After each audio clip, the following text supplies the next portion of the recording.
Hi everyone. तो क्या हाल है सभी के। आई होप कि आप सब अच्छे होंगे। तो यहाँ पर एक गुड न्यूज भी बोल सकते हैं हम, या फिर एक बैड न्यूज भी बोल सकते हैं।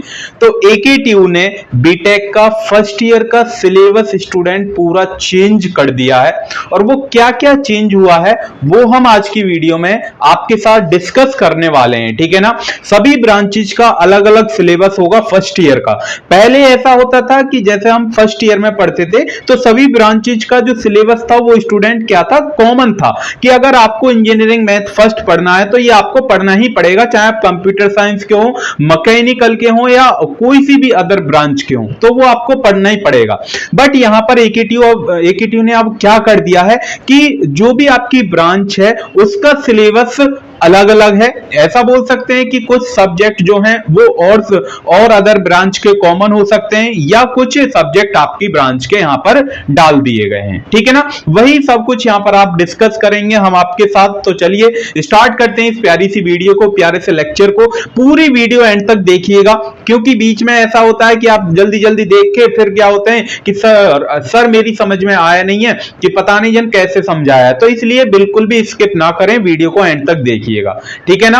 ओके, चलें करें स्टार्ट। तो yes, my name is Ankush Kumar and this is your beautiful सा चैनल है, प्यारा सा चैनल है, खूबसूरत सा चैनल है बीटेक पॉली। यदि आप पहली बार आए हैं तो चैनल को सब्सक्राइब करना मत भूलिएगा। ठीक है ना। यहां पर आपको लेटेस्ट जो भी आपका सिलेबस है, चाहे फर्स्ट ईयर का हो चाहे सेकंड ईयर का हो, ठीक है ना, आपको बिल्कुल एकदम टॉप कंटेंट लेवल आपको मिलेगा, टॉप कंटेंट मिलेगा। ठीक है ना। सब कुछ कराया जाएगा, अभी बताएंगे क्या क्या मिलेगा। तो यहां पर मैंने आप स्टूडेंट यहां पर सब्जेक्ट मैंने लिख लिए, तो आप कुछ सब्जेक्ट देखेंगे तो कुछ सब्जेक्ट यहां पर आपको क्या लगेंगे कि पिछली की तरह सेम लगेंगे। ठीक है ना। कुछ कंटेंट यहां पर एकेटीयू ने सेम रखा है।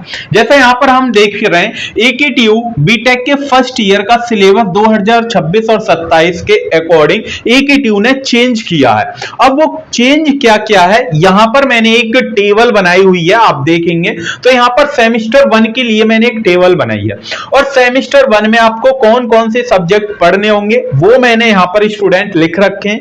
सेम ऐसे ही मैं सेमेस्टर 2 के भी सब्जेक्ट यहां पर लिखूंगा, तो वो आपको कौन कौन से सब्जेक्ट पढ़ने तो वो भी मैं यहां पर लिख दूंगा। ठीक है ना। सबसे पहले अभी आप सेमेस्टर 1 में है तो सेमेस्टर 1 में कौन कौन से सब्जेक्ट रहेंगे ये हम बताते हैं आपको। ठीक है ना। तो यहां पर देखिए सबसे जो पहला सब्जेक्ट है वो आपके पास क्या है, इंजीनियरिंग मैथ फर्स्ट है। ठीक है, इंजीनियरिंग मैथ फर्स्ट है। ठीक है ना। यहां पर क्या है, इंजीनियरिंग मैथ फर्स्ट है। एक बार मैं चेक कर लेता हूं। ठीक है ना, एक सेकंड बस। I think engineering math first ही है। Okay, applied math, I am sorry, engineering math नहीं है, अप्लाइड है। ठीक है। तो यहां पर आप क्या लिखेंगे, पहला जो सब्जेक्ट है वो आपका क्या है, अप्लाइड है। पहले क्या था, अप्लाइड मैथ फर्स्ट। जैसे यहां पर आप जानते होंगे, जब आप अगर कोई स्टूडेंट होगा जिसने डिप्लोमा करा होगा तो वहां पर क्या आता है, अप्लाइड मैथ फर्स्ट आता है, अप्लाइड मैथ 2 आता है। तो सेम ऐसे ही अब की बार एकेटीयू ने क्या करा है कि इंजीनियरिंग को हटा दिया है और इंजीनियरिंग की जगह अप्लाइड मैथ फर्स्ट लिख दिया है। ठीक है, अप्लाइड मैथ फर्स्ट। इसका डिटेल सिलेबस आपको मिल जाएगा टेलीग्राम में, टेंशन ना लें आप बिल्कुल भी। तो ये जो आपको पढ़ना है ये सभी स्टूडेंट को फर्स्ट सेमेस्टर में ही पढ़ेंगे। ये आप किस में पढ़ेंगे, फर्स्ट सेमेस्टर में ही पढ़ना होगा। ठीक है ना। इसका जो प्रैक्टिकल होगा वो स्टूडेंट 30 नंबर का होगा। प्रैक्टिकल मतलब जो आपको कॉलेज से वो मिलते हैं, मार्क्स मिलते हैं, तो ये आपको 30 नंबर का है। देन उसके बाद यहां पर जो एक्सटर्नल एग्जाम जो होगा, जो आप सेंटर जाता है किसी अदर कॉलेज में, तो वो वहां पर यहां कितने नंबर का होगा, 70 मार्क्स का होगा। तो टोटल मिला के ये आपका कितना होता है, 100 मार्क्स का हो जाएगा। और जिसका क्रेडिट स्कोर कितना है स्टूडेंट, 4 है। मैथ अप्लाइड मैथ फर्स्ट का जो क्रेडिट स्कोर है वो कितना है, 4 है। ये आपको याद रहेगी।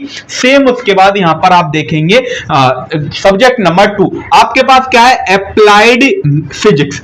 पहले क्या होता था, इंजीनियरिंग फिजिक्स, इंजीनियरिंग केमिस्ट्री। तो अब की बार एकेटीयू ने अप्लाइड फिजिक्स कर दिया और अप्लाइड केमिस्ट्री कर दिया। ठीक है ना। दोनों यहां पर सब्जेक्ट हैं। दोनों सब्जेक्ट क्या है, ये आपके कॉलेज के ऊपर डिपेंड करेंगे कि ये आपको फर्स्ट सेमेस्टर में पढ़ना है या फिर ये आपको सेकेंड सेमेस्टर में पढ़ना है। ऐसा भी हो सकता है कि ये आप फर्स्ट सेमेस्टर में पढ़ें या फिर सेकेंड में पढ़ें। ठीक है ना। ये कॉलेज के ऊपर वेरी करेगा। तो सेम ऐसे यहां पर भी आपके पास 30 नंबर का प्रैक्टिकल होगा और उसके बाद 70 नंबर का एग्जाम होगा आपका एक्सटर्नल, और ये टोटल मार्क्स 100 क्या होगा, और इसका जो क्रेडिट स्कोर है वो कितना है स्टूडेंट, 3 है। ठीक है ना।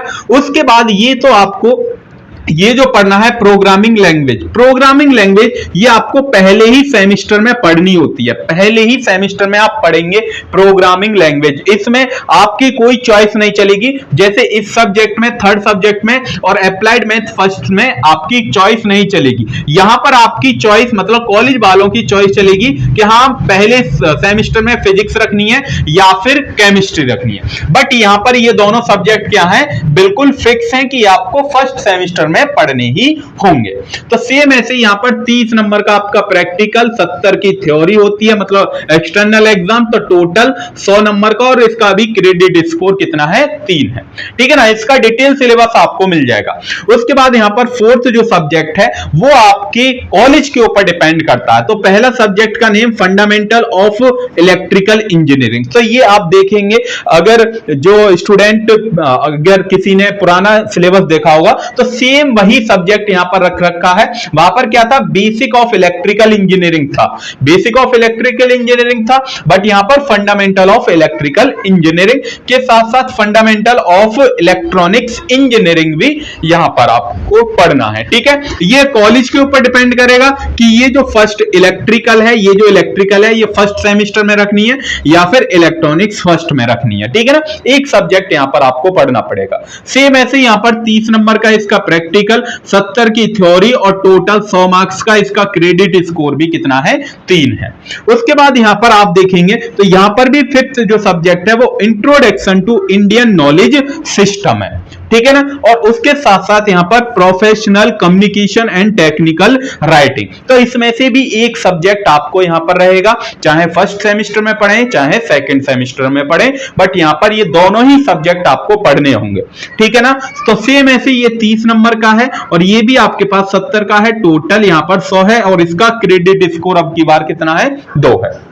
उसके बाद यहां पर जो 6 सब्जेक्ट है, सेम यहां पर एक ये नया सब्जेक्ट यहां पर इंक्लूड हुआ है। ठीक है। बाकी तो यहां पर देखिए, देन उसके बाद यह क्या है, इंट्रोडक्शन टू एआई। एआई के बारे में आप पढ़ेंगे। अब यहां पर क्या पढ़ेंगे, एआई के बारे में पढ़ेंगे। अब एआई के बारे में मतलब जैसे प्रॉम्प्ट इंजीनियरिंग, जैसे हम चैट जीपीटी को प्रॉम्प्ट देते हैं ना, जेमिनी को प्रॉम्प्ट देते हैं, तो सब कुछ यहां पर आप पढ़ने वाले हैं। उसके बाद यहां पर FMEV रहेगा, फंडामेंटल मैकेनिकल इंजीनियरिंग। ठीक है ना। तो ये 2 सब्जेक्ट पर है। तो सेम ऐसे ही वही कॉलेज के ऊपर डिपेंड करेगा कि कौन सा सब्जेक्ट पहले पढ़ना है, पहले सेमेस्टर में, कौन सा दूसरे सेमेस्टर में। ठीक है ना। तो ये आपके पास भी सेम ऐसे ये 30 नंबर का, और ये भी आपके पास कितना, 70, और टोटल कितना है, 100, और ये इसका क्रेडिट स्कोर कितना है, 2 है। आगे बात समझ में आई है ना, बात समझ में क्लियर है ना सब कुछ। ठीक है ना। अगर कोई डाउट हो तो कमेंट बॉक्स में आप मेरे से पूछ सकते हैं। उसके बाद यहां पर 7th देखते हैं, तो यहां पर अब की बार फिर आ जाती है आपकी लैब्स। क्या आ जाती है, लैब्स आ जाती हैं। तो सेम ऐसे ही जैसे अप्लाइड फिजिक्स लैब चलेगी। यदि आपके पहले सेमेस्टर में क्या पढ़ते हैं, फिजिक्स पढ़ते हैं, तो पहले सेमेस्टर में ही आपकी साथ की साथ फिजिक्स भी चलती रहेगी।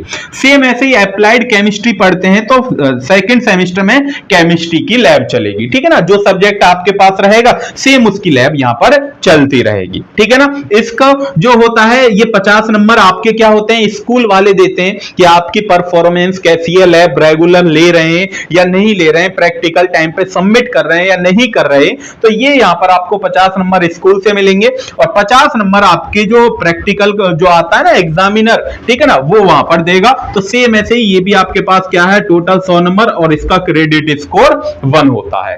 ठीक है ना। आगे ना बात समझ में इतनी कि हाँ सर बिल्कुल। उसके बाद 8th जो सब्जेक्ट है वो इलेक्ट्रिकल लैब्स है।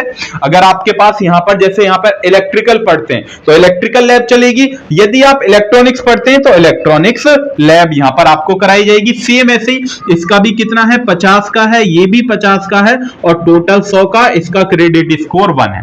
ठीक है ना।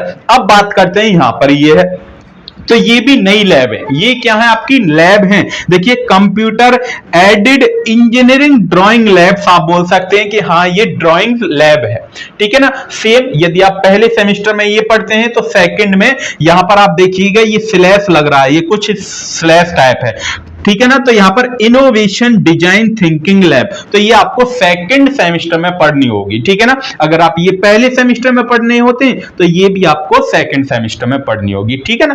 तो सेम ऐसे यहां पर भी ये 50 नंबर का रहेगा, तो ये 50 और उसके बाद एक्सटर्नल भी 50 का रहेगा, टोटल 100। और इसका जो क्रेडिट स्कोर है वो कितना है स्टूडेंट, 2 क्रेडिट स्कोर है, ठीक है ना। तो सेम ऐसे ही अगर हम आगे की बात करते हैं, अगर मैं आपसे आगे बोलता हूं कि आगे और कौन कौन से सब्जेक्ट हैं, मैंने लिख रखे हैं यहां पर, तो यहां पर है, मैंने ये बता दिया आपका, ठीक है ना। तो ये यहां पर हमने बता दिए। तो आप पहली बार इसका स्क्रीनशॉट लेना चाहते हैं तो ले सकते हैं, मैं साइड में हो गया, ठीक है ना। स्क्रीनशॉट लेना चाहते हैं तो ले सकते हैं, ठीक है, ले लिया, ओके। अब यहां पर मैं एक सब्जेक्ट और बता देता हूं, लैंग्वेज लैब आपके पास चलेगी। कौन सी, लैंग्वेज लैब। तो मैं उसको कहां लिखूं, एफएमई की जगह लिख देता हूं, ठीक है ना, एफएमई की जगह, ठीक है। तो मैं इसकी जगह लिख देता हूं, 9 के बाद यहां पर 10 लिख रहा हूं मैं, यहां पर क्या चलेगी, लैंग्वेज लैब, ठीक है, लैंग्वेज लैब। लैंग्वेज लैब के साथ साथ स्टूडेंट आपको लेगी environment and sustainability, environment and sustainability, ठीक है ना। तो सेम ऐसे यहां पर क्या रहेगा, ये भी आपको क्या रहेगा कि ये भी 50-50 के मार्क्स रहेंगे, ठीक है ना। तो ये भी क्या रहेगा, 50-50 का। अगर देखिए ये आपके पास कहां लैंग्वेज लैब चलती है, अगर आपके पास लैंग्वेज लैब होती है तो ये आपको 50 नंबर की, सेम ऐसे जैसे यहां पर 50 आपको स्कूल से मिल रहे थे, मतलब कॉलेज से, तो सेम 50 आपको एक्सटर्नल दे रहा था, तो 100 नंबर का होगा कौन सी, लैंग्वेज लैब। अगर एनवायरमेंटल है, एनवायरमेंटल सस्टेनेबिलिटी है, ये सब्जेक्ट है, ये आपके पास क्या है, सब्जेक्ट है, तो ये आपको 30 नंबर आपको किस में दिए जाएंगे, प्रैक्टिकल वाले में, ये प्रैक्टिकल वाले में है, ठीक है ना। और यहां पर आपको 70 नंबर का कोई एक पेपर होगा, 70 नंबर का यहां पर कोई एक पेपर होगा, ठीक है ना। आगे ना बात समझ में। और उसके लास्ट में आपको जनरल प्रोफिशिएंसी है, ठीक है ना, जनरल प्रोफिशिएंसी है, तो ये आपको 50 नंबर की है। यहां पर मैं लिख देता हूं एक 11 क्या है, जर्नल प्रोफिशिएंसी। ये जर्नल प्रोफिशिएंसी मतलब कि स्कूल में से केवल आपको 50 नंबर मिलेंगे, स्कूल वाले ही, कि आपकी परफॉर्मेंस कैसी है, आपने टेस्ट दिए हैं, आपकी अटेंडेंस कंप्लीट है, डिसिप्लिन में रहते हैं या नहीं रहते, तो ये यहां पर आपको जनरल प्रोफिशिएंसी में आपको 50 मार्क्स दिए जाएंगे। इज दैट क्लियर है। तो ये आपके पास यहां पर क्या है, पहले सेमेस्टर का है, ये अभी आपके पास क्या है, पहले सेमेस्टर का। बट सेकेंड सेमेस्टर में बस थोड़ा सा किया है कि जहां आप ये प्रोग्रामिंग लैंग्वेज पढ़ते हैं या पहले सेमेस्टर में पढ़ेंगे, कौन से सेमेस्टर में, पहले सेमेस्टर में पढ़ेंगे, तो बस सेकंड सेमेस्टर में आपको पढ़ना क्या है, इसकी जगह आप पढ़ते हैं एसेंशियल्स ऑफ डेटा स्ट्रक्चर, ठीक है ना। बस ये सब्जेक्ट आपके पास सेकंड सेम में पढ़ना होता है, सेकंड सेम में ये आपको पढ़ना होगा, बाकी पूरा सिलेबस यहां पर क्या है, सेम है। और सेकंड सेम में फिर ये अप्लाइड, यहां पर क्या हो जाता है, अप्लाइड मैथ्स सेकंड, ये आपके पास हो जाता है सेकंड सेमेस्टर में। बाकी ये या जैसे सेकंड सेमेस्टर में तो ये रिमूव हो जाएगा, आप तो इतना समझदारी हैं। उसके बाद अगर आप ये फर्स्ट ईयर में पढ़ेंगे तो ये हट जाएगा, सेकंड सेमेस्टर में ये आ जाएगा। समझ में आई है ना बात, मैं क्या बोलना चाह रहा हूं, समझ में आ गई ना। तो ये कुछ इस टाइप से आपका एकेटीयू ने नया सिलेबस दिया है, ठीक है ना। बिल्कुल भी टेंशन घबराना नहीं, आपको एक बार स्क्रीनशॉट ले लीजिए। वैसे इसका एक पूरा प्रॉपर डायग्राम मतलब टेबल टाइप में हम आपको प्रोवाइड कर देंगे अपने टेलीग्राम में, ठीक है ना। पोस्ट भी हम डाल देंगे, कम्युनिटी पोस्ट, तो वहां से जाके स्क्रीनशॉट लेना चाहते हैं तो अब ले सकते हैं या फिर वहां से भी डाउनलोड कर सकते हैं, ठीक है ना। तो ये आपके पास सिलेबस है, ओके। बिल्कुल टेंशन बिल्कुल भी नहीं लेनी है आपको, एकदम जैसे नया पैटर्न चेंज हुआ है तो सेम ऐसे ही उसी पैटर्न के अकॉर्डिंग आपको सिलेबस यहां पर कराया जाएगा हमारे बीटेक पॉली पर, फ्री ऑफ कॉस्ट रहेगा। और 1 अगस्त से इसका जो नया पैटर्न के अकॉर्डिंग आपको क्लासेस मिलनी स्टार्ट हो जाएंगी, तो वो वहां से जाके आप पढ़ सकते हैं। अगर फिर भी आपको कोई डाउट बचता है तो आप मेरे से कमेंट बॉक्स में जुड़ सकते हैं, मतलब बता सकते हैं अपनी प्रॉब्लम, मैं उसका रिप्लाई जरूर दूंगा, ठीक है ना। अगर फिर भी और कोई है कि सर कमेंट नहीं करनी है तो टेलीग्राम में आप मुझे मैसेज कर दीजिएगा, मैं वहां पर भी आपको रिप्लाई दूंगा, ठीक है ना। ओके, तो बस आज की वीडियो में इतना ही, बस यही बताना था कि आपका सिलेबस चेंज हो गया है और इसका डिटेल सिलेबस आपको हमारे टेलीग्राम में मिल जाएगा। जैसे आता रहेगा तो सब कुछ हमारे टेलीग्राम में आपको मिल जाएगा, ठीक है ना। तब तक के लिए आप अपनी पढ़ाई करते रहिए। All the very best. मिलते हैं, कब मिलेंगे? 1 अगस्त को एक नए सब्जेक्ट के साथ, जो कि यहां पर अप्लाइड मैथ फर्स्ट है, अप्लाइड फिजिक्स के साथ, ठीक है। बाय बाय, टेक केयर, ख्याल रखिएगा अपना, मस्त रहिएगा एकदम, पढ़ाई भी करते रहिएगा। बाय।